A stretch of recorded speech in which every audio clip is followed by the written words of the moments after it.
The lion you see now is thought to be the largest that ever existed, the Barbary lion.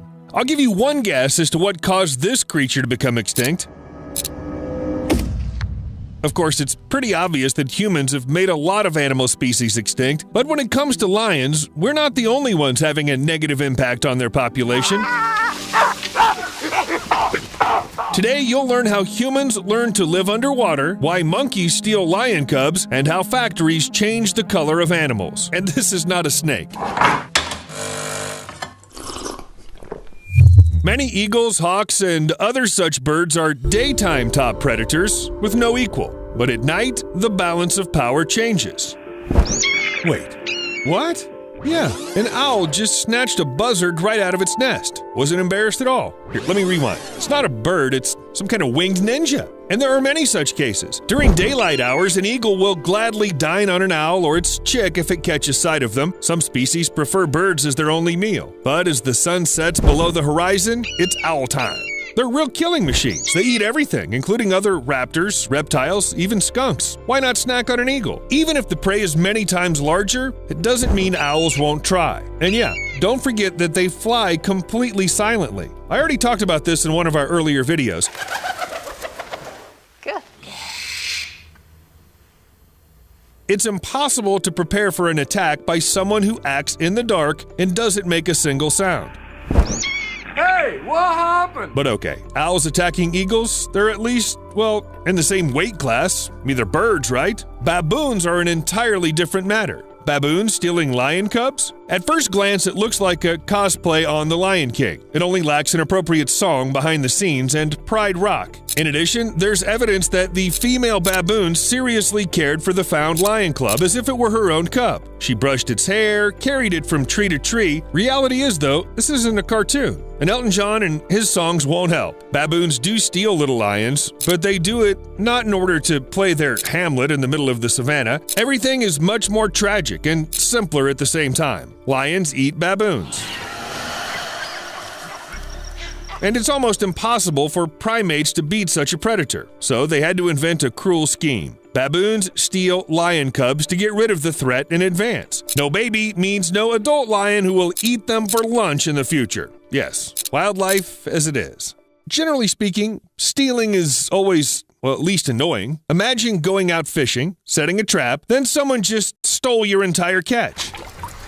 What can I say? You're hardly comforted by the fact that it was an octopus that did it, and it's the fourth smartest of all invertebrates. Oh, octopuses are the bane of fishermen. Ocean thieves have long figured out that instead of hunting for all kinds of underwater life, you can just enjoy what other people have already caught. Why bother? There, everything's ready.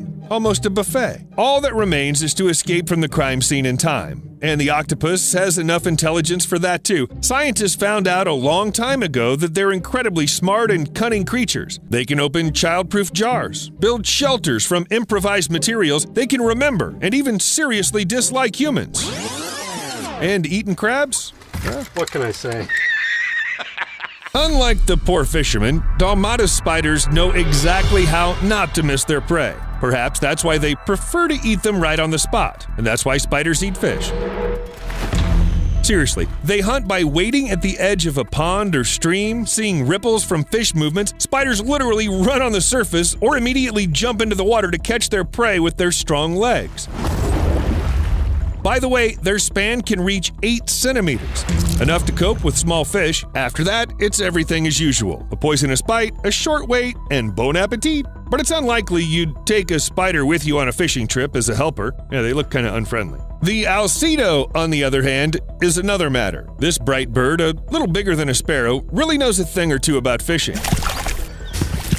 Usually, alcedos sit on branches hanging over the water, and when they spot a fish, they instantly drop down. Everything happens so quickly that nobody has time to understand anything. Neither the fish nor the observers. But the bird grabs the prey with its long, sharp beak and departs for dinner. They're ideal fishermen, but if the fish isn't good, alcedos don't mind to add variety to the menu. Dragonflies, larvae, lizards, even crayfish. They'll eat everything that hasn't managed to hide in time. So both spiders and birds are quite good at fishing. There wouldn't be any fish left if they ever learned to live underwater, just like humans. I'm not talking about any future settlements on the seafloor. People are living or practically living underwater right now. The Moken tribes number only 2,000 or 3,000 on the border of Thailand and Burma. They're nomads, even called sea gypsies. And if anyone knows anything about the sea, it's the Moken. They live by fishing and gathering, hunting on the bottom without any scuba gear. The Mokens can spend several minutes at depths of more than 20 meters. This is just some of their amazing abilities. Hunters from these tribes see better underwater than ordinary people because they've been diving since early childhood. Their eyes are trained to focus even in the middle of salt water. In addition, they're able to make themselves heavier without weights and walk on the bottom. Despite all the benefits of civilization like money, sewage, and Wi-Fi, some of the Moken still leave a nomadic lifestyle, spending most of their time in the sea.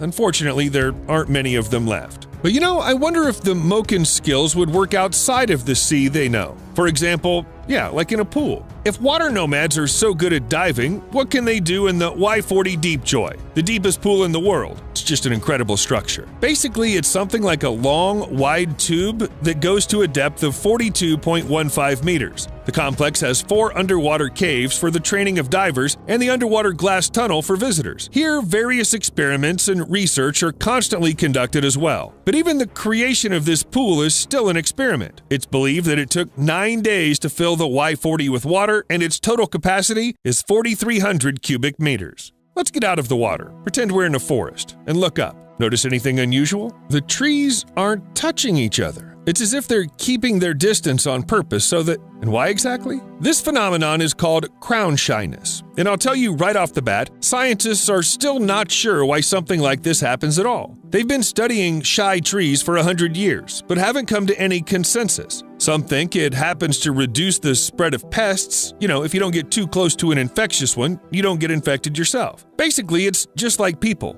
Others say that this is how the branches try to protect each other from breaking in the wind. In addition, some scientists suggest that this way the trees simply are doing their photosynthesis better. They don't cover each other's leaves, which means they let each other make the most of it. In short, no one knows anything, but it's very interesting. After all, plants don't have many ways to avoid anything harmful or dangerous. It's not like they can pretend to be cactuses, for example, to scare away pests. But the lucky one in this regard is the caterpillars. It seems they can pretend to be anything they want. Even a stick. Even a poisonous snake? Really? The butterfly caterpillar, Hemeroplanus triptelamus, gets pretty big. But if you're big and not a lion, you're guaranteed to get eaten. Fortunately, evolution has come up with a terrific disguise. At the slightest danger, the caterpillar dangles from a branch, trying its best to imitate a snake. Sucking air through tiny holes on the surface, it inflates its head, creating the illusion of a triangular skull of a real venomous predator. If the shape of the deadly snake isn't enough to scare away the source of danger, the caterpillar will lunge as if it's about to bite. Although it has no real weapons, and the snake looks like a stump, the whole masquerade works.